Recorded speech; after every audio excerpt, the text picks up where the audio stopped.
Who may attack you? We must consider the psychology of the criminals who may attack you. What type of person may attack you? The answer to this question is that there are two types of people who may attack you. The first type could be someone you would recognize as a threat.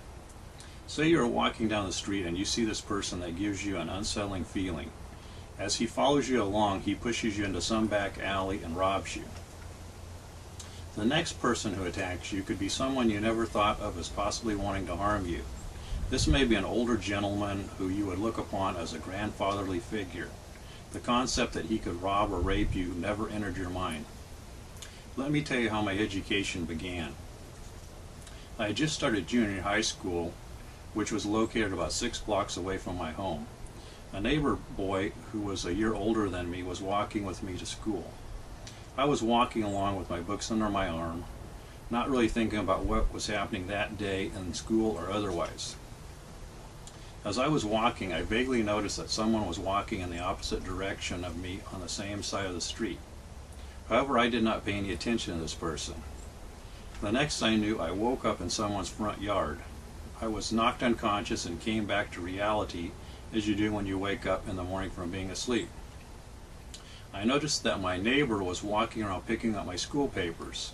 My homework had scattered around the front yard I was laying in. My first remark was, "What happened to me?" My friend said, "That guy hit you in the head when he passed you." He said that my assailant made the statement, he did not like any honkies walking on the sidewalk. I learned more from that incident than I learned in months of going to school. The lesson was to be very observant of any kind of strangers approaching me. Criminals like people who are not aware of their surroundings. They like people focused on something else.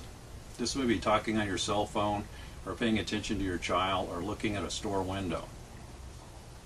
I also made a practice to keep strangers at least 2 arm lengths from me if I have any doubts about their intentions. If you think someone is too close to you, just say to them, "Back off." It is up to you to decide how close is too close. It might be 5 feet for some people and 10 feet for others. This is not about my being white and this thug being black. That would be an easy trap to fall into, to start focusing on just some certain race or age of person. Criminals come in all colors, shapes, sizes, and ages. It is smart to be observant of any strangers coming in your direction, especially if the little voice in your head says, "Uh-oh, I get this feeling about this person.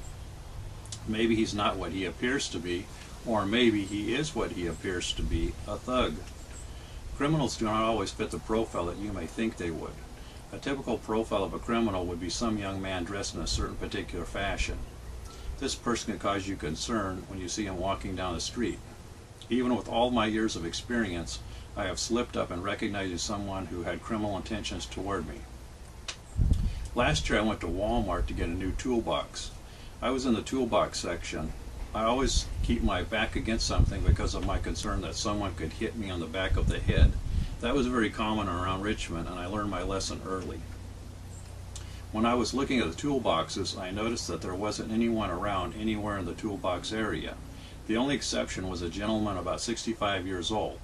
He was a white man and kind of heavy set. He was at the other end of the aisle where the toolboxes were.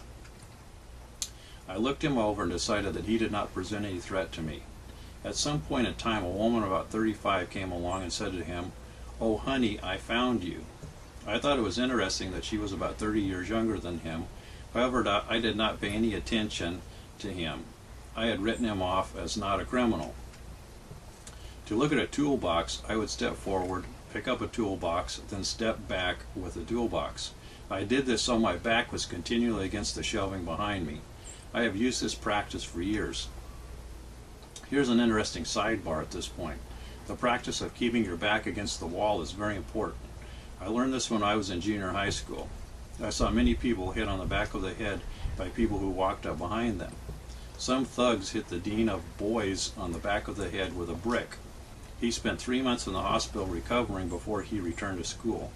After he returned, he carried a gun and a knife with him. My junior high school had 2 full-time policemen, and my high school had 6 full-time policemen. Now back to the incident of the Walmart store. One of the times when I was stepping forward and then back, I did not notice that this older gentleman had moved very swiftly behind me. I took one step forward to pick up another toolbox. When I stepped backward, he was directly behind me. I stepped on his foot. I quickly turned when I realized that he had suddenly gotten behind me. As I turned quickly to face him, he immediately started making remarks in a loud voice that I could just step all over everybody. He realized I had caught on to what he was doing. I believe that he had moved into that position because he intended to pick my pocket. He and the woman both quickly took off as soon as I said, "What were you doing behind me?" This is an excellent example of my not reading someone who has criminal intentions because they do not fit the common profile.